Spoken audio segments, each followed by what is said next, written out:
Dito ako sa at ito yung resibo namin guys. Syempre nandito na sa loob. Yan.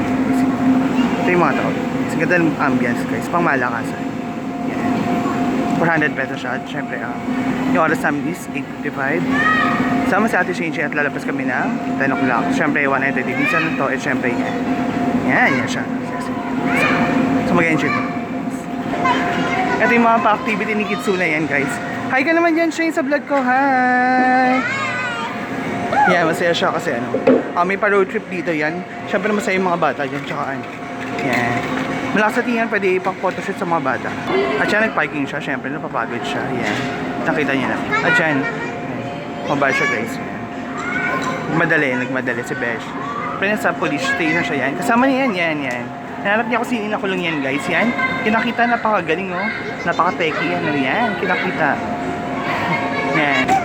At syempre, ang bumabaril siya yan. Kita-kita niyo naman yan guys. Hi ka naman dyan Shane sa vlog ko. Hi! Yan, may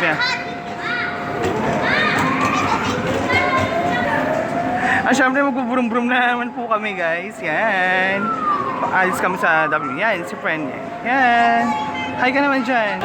Yan, syempre nasa Amerika. Pang malakasan itong ambience. Pwede kang photo siya dito guys. Ito magdala na kami. Napaganda ng ambience. Yan. Kita-kita niya naman.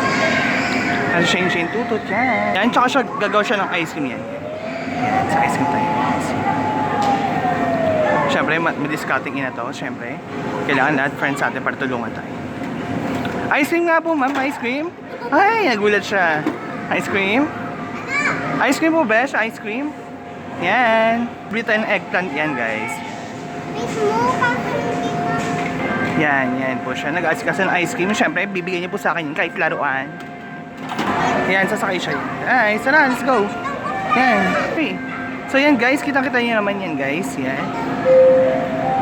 Nagpaka, siya dyan. Tapos, nasa ice cream na naman siya.